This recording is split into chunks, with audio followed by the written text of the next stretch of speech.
Лейтнер деген қайталау методын шығарады да, оны карточкамен жасайды. Мысалға қораптар жасап қояды. Мына суретте көріп тұрғандарыңыздай 5 түрлі қорап қойған. Негізі қораптардың көлемі әртүрлі.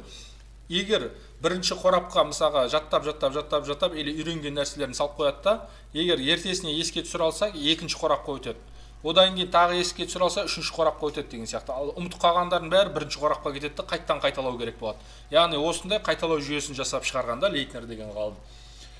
Біз осы методиканы қолданып, бізде өзіміздің курста қайталау жүйесін енгізгенбіз. Бұны интервалды қайталау жүйесі деп айтады. Бұны тек қана біз емес, атақты үлкен Duolingo деген сияқты, немесе Skyeng деген сияқты ағылшын тілін үйрететін платформалар, жаңағы приложениелер осы нәрсені қолданады. Немесе Anki деген приложение көрген шығарсыздар, немесе флеш-карты деген приложениелер бар. Олардың барлығы осы суретте көрсетіп тұрғандай карточкамен қайталау жүйесін қолданады. Бізде сіздерге берген есептерді, тапсырмаларды егер дұрыс шығарған болсаңыз, ұзақ периодтан кейін қайталап береміз. Оны тағы дұрыс шығарсаңыз, одан кейін ұзағырақ уақытта тағы қайталап береміз.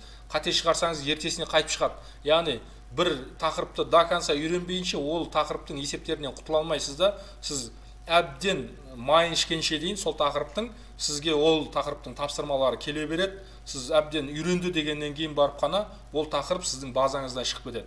Яғни бізде кейбір оқушылар сұрайды, үй жұмысын тексересіз ба деген сияқты. Бұны егер адам жасайтын болса, адам өзі үй жұмысын тексеретін болса, бұны мүмкін емес та. Өйткені неге? Ана тақырыптың мына жерінен 2-3 есепті дұрыс шығарамады, сосын мына тақырыптың мына жерін дұрыс шығарамады деп, оны әр оқушыныкін фиксировать етіп белгілеп отырып, өзіне қайттан сұрап отыру, қайттан қайталатып отыру өте қиын.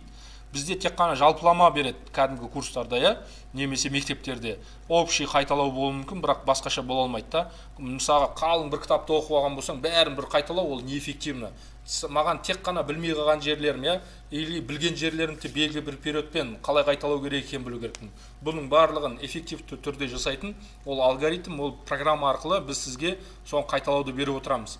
Біздің программа жасаған приложение, сіз қай есепті қате шығардыңыз, қай есепті дұрыс шығардыңыз, бәрін өзіне тіркеп отырады да, соған қарай сіздің алға ілгерілеп отырасыз, соған қарай келесі тапсырмалар береді, соған қарай келесі видео сабақтар беріліп отырады.